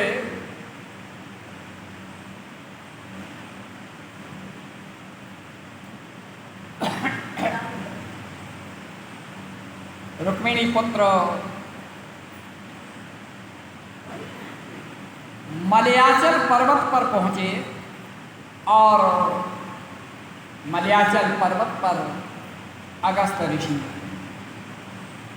इसी तरह से महेंद्रगिरी पर्वत पर परशुराम से भी मुलाकात हुई प्रद्युम्न। तो उन्होंने हाथ जोड़ करके प्रद्युम्न का अभिवादन किया। अवतार हैं और ऋषि होने के नाते प्रद्युम्न ने उनका दंडवत प्रणाम करके कहा, हे मुनिश्रेष्ठ, ये जगत तो दृश्य पदार्थ होने के कारण मिथ्या है। हमारे वेदों में जो कहा गया ना, सत्यम ब्रह्म जगत मिथ्या, ये मिथ्या है। और फिर सत्य की क्या, सत्य की भांति कैसे स्थित है असत और सत्य की भांति स्थित है। जो मिथ्या है वह सत्य की तरह स्थित है, हर किसी को विश्वास है। पारस्परिक संबंध भी मिथ्या है, यहां तक बताया है वेदांत। पत्नी पुत्र माता पिता सब मिथ्या है, यहां तक कि शरीर भी मिथ्या है। और तो अगस्त ने कहा, रुक्मिणी नंदन, तुम साक्षात परमपुरुषोत्तम भगवान श्री कृष्ण के पुत्र हो, फिर भी मुझसे प्रश्न करते हो। तुम्हारा ये प्रश्न पूछना भी एक लीला मात्र है, क्योंकि तुम सर्वज्ञ हो प्रभु। जैसे भगवान श्रीहरि लोक संग्रह के लिए ही कर्म करते हैं, उसी प्रकार तुम भी मनुष्यों का कल्याण करने के लिए विचर रहे हो। जैसे सत्य सूर्य का जल जो प्रतिबिंब देता है, जल में जो प्रतिबिंब देता है सूर्य का, सूर्य है, घड़े में पानी है तो घड़े में वो प्रतिबिंब दिखाई देगा, और वह मिथ्या होने पर भी सत्य प्रतीत होता है, क्योंकि सूर्य उसमें है इसलिए वो जल गर्म हो जाता है। मिथ्या होने पर भी सूर्य नहीं है, उसकी ऊष्मा वहां से है, लेकिन जो दिखाई दे रहा है यहाँ सूर्य वो मिथ्या है, लेकिन वो सत्यभाषित तो होता है। ये तत्व ज्ञान। और उसी प्रकार से प्रकृति, परमात्मा और प्रतिबिंब, यह दृश्य जगत असत होने पर भी सत्य का दृष्टि गोचर होता है। जैसे शीशे में मुख देखते हैं, मुख नहीं है, मिथ्या है, मुख ये है, मुख वो है। फिर कहा रज्जु में सर्प, रस्सी में सर्प का भ्रम, वो मिथ्या है। बालू में, रेत में जल का सत्यवत प्रतीति जो है, उसी प्रकार से सूर्य घड़े में, परमात्मा इन शरीर रूपी घड़ों में अंश रूप विद्यमान है, और वह सत का प्रतिबिंब है जो जीव रूपी प्रत्येक प्राणी को चेतना प्रदान करता है। अब सत्य ये शरीर की चेतना है, ये शरीर है। अगस्त ने बहुत अच्छे मार्मिक ढंग से और तार्किक अंदाज में बात की। गुणमय अंतःकरण में प्रतिबिंबित होकर के शरीर से बंधा जाता है, ऐसा लगता है, जबकि नहीं है। प्रद्युम्न ने कहा, प्रभु हे मुनीश्वर, जिस उपाय से दृढ़ वैराग्य प्राप्त होता है और देहधारी कथमपि बंधन में न पड़े मुक्त हो जाए, उसका साधन क्या है? कहते हैं विवेक का आश्रय लेकर। विवेक क्या है? सत असत, ज्ञान अज्ञान का जो भेद कर दे, ऐसी हंस वृत्ति, दूध और पानी को अलग करने की जो वृत्ति है, ये हंस की वृत्ति है। ये हंस की जो वृत्ति है, बस वही हंस की वृत्ति विवेक है, उसे कहते हैं विवेक। तो विवेक का आश्रय लेकर के जगत के मनोमय अर्थात मन के संकल्प मात्र से प्रकट मान करके उस सत्य स्वरूप सनातन ब्रह्म का चिंतन करें। जो सत्य है, सत्यम ब्रह्म जगत मिथ्या, उसका चिंतन करें। और जिसकी मुनीश्वरों ने सदा पूर्ण और ज्ञानमय जाना है, वह परब्रह्म परमात्मा स्वयं आप हैं। जो पुरुष आत्मा यानी जीवात्मा इस जगत में सो जाने पर भी जागता है। ऐसा नहीं है शरीर सो जाता है तो चेतना नष्ट हो जाती है, चेतना बनी रहती है। और चेतना जब भ्रमण करती है वो शब्द के रूप में आती है, जो मनोभाव पर निर्भर करती है। जैसा चिंतन करके आप सोएंगे, अगर आप भयावह दृश्य सिनेमा देख करके सोएंगे तो उसके दृश्य तुम्हारे धरातल पर रात में दिखाई देंगे और उसके नकारात्मक सकारात्मक दृष्टिकोण तुम्हें समझ में आएंगे। बड़ा अद्भुत विज्ञान है ये। और जन्म मृत्यु शोक मोह पाठ यौवन जरा बढ़ाता अहंता मद, ये सब कुछ दुख सुख भूख प्यास रति मानसिक चिंता भय, ये सब कुछ अविवेक के कारण। विवेक होगा तो ये अपने आप शरीर को नहीं ले, क्योंकि जो कहा जाता ना कि तनाव के कारण होता है, टेंशन, सारी बीमारियों की जड़ है टेंशन, तनाव।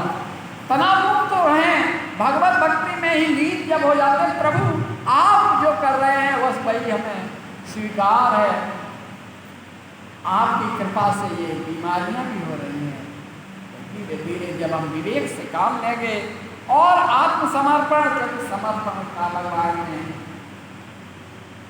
सर्वधर्मान् परित्यज्य माम् एकं शरणं व्रज, मेरी शरण में आ जाए।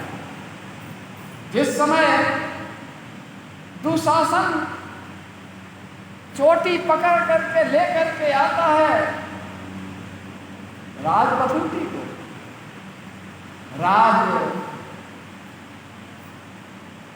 राजरानी को, एक राजकुमारी है पांचाल की, साधारण नहीं है, खींच करके लाता है।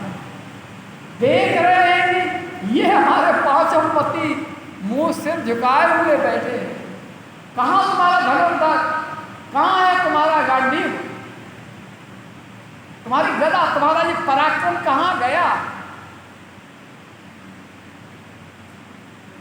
जो पराजित होता है ना, वह सिर नीचे कर देता क्योंकि हार चुका है। सारा पराक्रम न चाहते हुए भी, जो अगर एक मुक्का भी मार देता था तो धरातल में वहां पर रसातल में चली जाती थी। ऐसे भीमसेन के अपना पराक्रम था। युधिष्ठिर, भीम, अर्जुन, नकुल, सहदेव सब बैठे, पितामह को संबोधित करते हुए कि आप तो सबसे बूढ़े हैं और ये क्या हो रहा है। कहा कि अब पत्नी धर्म पति के प्रति नहीं रहा, बाबा के प्रति एक नत बहू की ये दुर्दशा हो रही है, इनका क्या मतलब है? तो सर्व धर्मान परित्यज्य, सारे रिश्ते नाते सबको तोड़ करके भगवान का भजन किया, भगवान का स्मरण किया।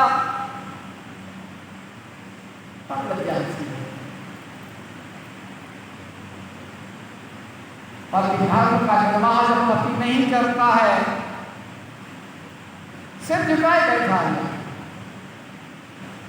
एक में 5 हैं, 5 हाथ छल छद्म, जिनकी अंतःकरण की ऊपर की आंख है तो अंधे हैं ही, सब मौन है, पूरी सभा मौन है और कदाचार की अति है। तो हे प्रभु आप ही हैं, जब तक सर्व धर्मान परित्यज्य मामेकं शरणं व्रज, भगवान रक्षा करें। अगर हम ये सोचे कि हमारे ये फला व्यक्ति हैं, ये हमारी साथ देंगे, कुछ मजबूरी बस देंगे, हाथ खड़े कर लेंगे, उस स्थिति में ना हम आए, हम पहले ही भगवान के प्रति समर्पित हो जाए।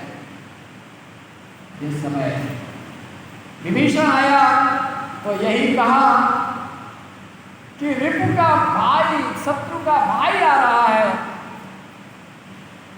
भेद लेने आ रहा है, कुछ भी है, क्या है समस्या का निदान नहीं हुआ। तो कह दिया कि जगमा सका निशाचर देते, लक्ष्मण हने निमिषमा देते, लक्ष्मण के बाण से सब गड़बड़ करेगा तो धराशायी हो जाएगा। तो कह जो सलीत आवास नाई और रखे आता है प्राणी की नाई, शरणागत तो है, शरणागत तो हो, शरणागत दास भक्ति के उदाहरण बजरंगबली हैं जो भगवान हो गए, जिन्हें हम पूछते हैं, भक्त हैं, दास भक्ति के ऐसे उदाहरण बनो जो तुम हमको दो। यहां पर अगस्त्य ने वही बात कही कि विवेक का परिचय देते हुए ये सारे संबंध मिथ्या हैं और जो आत्मा में परमात्मा को दृष्टिगोचर करता है, हे प्रद्युम्न, बस वही सब कुछ है। प्रत्यक्ष अनुमान निगमागम आत्मानुभव, उस ब्रह्म के स्वरूप का चिंतन,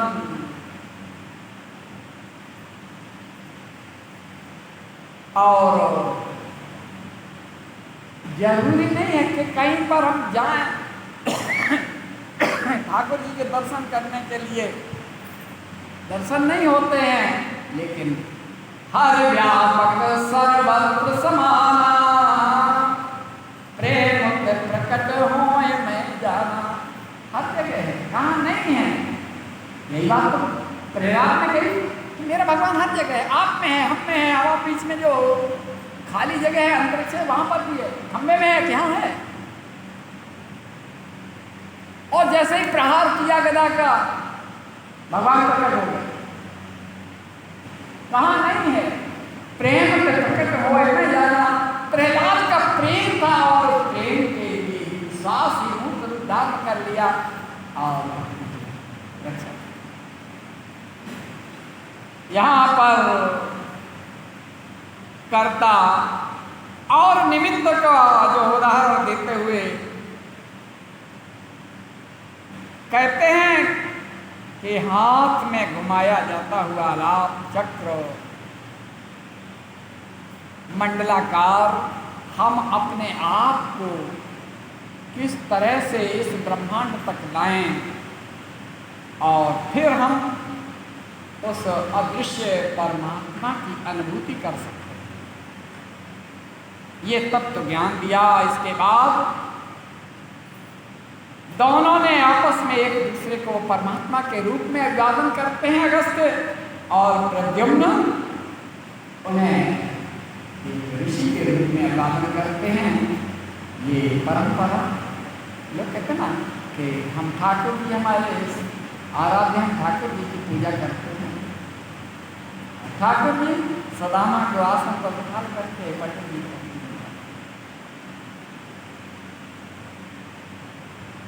तो इसके बाद शाल्व देशों दिव्यवर और लंका तक गए, और लंका में विभीषण ने उपहार भेंट कर दिए।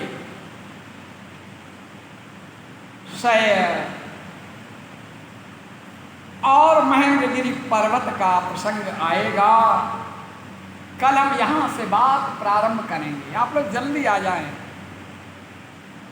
तो प्रसंग छूट जाता है, जैसे हमने प्रारंभ किया था, कोई नहीं था, हम अपना शुरू कर दिया था, आप आए तब हम यहाँ पर बोल रहे थे। तो क्या था कि वहां पर हमने द्वारिका के तीर्थों का वर्णन, कि कितने भवन हैं, तीनों भवनों के किस द्वार पर क्या है। ये द्वारकापुरी सर्वश्रेष्ठ पुरी है। और जहाँ स्वयं बता दिया भगवान ने कि जब मैं गोलोक जाऊंगा तो मैं इसे अपने आप समुद्र में डुबा, चक्र पर है, और जब चक्र को नीचे खींचेंगे तो धरातल चला जाए। वो द्वारिका नहीं है जो आज द्वारिका है। ये गर्ग संहिता कहता है। अब बात आती है रम्यक वर्ष की। रम्यक वर्ष में समुद्र में गए, और वहां साम्राज्य था कलंक का। कलंक कौन है? कालनेमि का पुत्र है कलंक। हमने बताया 3 प्रकार के संत होते हैं। एक तपस्वी होता है, सर्वश्रेष्ठ होता है, तपस्या के स्तर पर हिंसक जानवर अपनी हिंसा छोड़ देता है, और हिंसाग्रस्त जो होता है वह भाई को त्याग देता है, पीड़ित हो जाता है। जिस जगह शेर बकरी दोनों पीते हैं एक घाट पानी, ये तपस्या का बल है। और उस तपस्या, जिस जगह पर तपस्या की जाती है, उससे 1.25 कोस का परिमाप है जहां पर उसका प्रभाव है। 1.25 कोस चारों ओर हिंसा नहीं होती। दूसरे मायावी होते हैं। आज जितने भी संत हैं अधिकांश सब कालनेमि संत, कालनेमि श्रेणी के संत हैं। और तीसरे होते हैं अपात्र, जिनमें योग्यता नहीं है। आज कथावाचन के क्षेत्र में भी योग्यता नहीं है। संस्कृत के नाम पर कुछ नहीं पढ़े, और जब संस्कृत के श्लोक पढ़ते हैं तो नामो भागवते तो हाल समझ नहीं लग रहा है पात्रता। तो वो सम्मुख श्रेणी के संत कहे गए हैं। अपात्र, पात्रता नहीं है, फिर भी वो संत है। लोगों को मूर्ख बना करती है। क्या कहा शंकराचार्य ने? जटिलो मुंडी लुंचित केशा। जटिल जटाधारी, मुंडी सिर मुड़ाने वाले, लुंचित केशा अपने बाल उखाड़ने वाले। यह मुनि होता है ना, लुंचित केश होता, केश लुंच होता ना। तो जटिलो मुंडी लुंचित केशा काशायाम पर बहुत वेशा पश्यन्नपि च पश्यल्लोके हेदुर्निमित्तं बहुत वेशा। वेश क्यों बनाते हैं? पेट भरने के लिए। पैसा आ जाएगा और समाई परिवार चलेगा। मूर्ख बना करके कि तुम्हारे पर ये है, ये चल रहा है, भलाना ये है, और तुम इतना दे, ये सब कुछ है। ऐसे संत हैं, ये बात हैं। तो 3 प्रकार के हैं। तो कालिनेमि का पुत्र कलंक, कलंक पर साम्राज्य, कलंक के साम्राज्य पर कामावतार प्रद्युम्न अपने बाण चलाते, अपने हथियार चलाते, जो दिव्य मिले उनका भी प्रभाव कुछ नहीं था। तब मन में कहा कि कालिनेमि को, इसके बाप को मारा था हनुमान जी ने, तो उन्होंने मारुत्यास्त्र का प्रहार किया। मारुत्यास्त्र, जैसे ही मारुत्यास्त्र का प्रहार किया, साक्षात बाण से बजरंगबली प्रकट हो गए और वह बजरंगबली उस मारुत्यास्त्र से, उस बाण से कलंक का अंत हो गया। और फिर प्रद्युम्न आगे बढ़े तो मानव गिरी दिखाई दी और स्वयं प्रद्युम्न कहते हैं इसका जानना बड़ा मुश्किल है, फिसलन है। आध्यात्मिक दृष्टि से उसे कहा कि साथ और महत्वाकांक्षा की फिसलन है, चढ़ नहीं सकती। साथ और महत्वाकांक्षा, ये महत्वाकांक्षा के दिग्विजय के लिए निकले, लेकिन आज इस पर चर्चा के लिए उस महत्वाकांक्षा को किनारे कर दिया। प्रद्युम्न पर चढ़े, चढ़ कर देखा तो वहां निष्क्रिय, जहां श्रेय न रह जाए, श्रेय, आज श्रेय के लिए सब कुछ कर रहा है कि हमारा ये हमने किया, ये श्रेय हमें मिल जाए, वहां निश्रेयस वन है। और निश्रेयस वन में कल्प वृक्ष के वन है और वहां कामधेनु गाय विचरण कर रही हैं, बड़ी शांति की कामना। और मन में यही अपेक्षा थी कि मैंने बीड़ा उठाया है, हे कामधेनु, हे कल्प वृक्ष, मेरी इज्जत बचा लिया। यहाँ जिससे कामना करते तो पूरी होगी। आज प्रद्युम्न निश्रेयस वन में विचरण कर रहे कामधेनु गाय से और कल्प वृक्ष से कामना कर रहे हैं कि मैंने जो बीड़ा उठाया है, जो संकल्प लिया है, और इस विश्वजित अर्थात सारे ब्रह्मांड को जीतने का इसमें आप हमारी सहायता है। और आज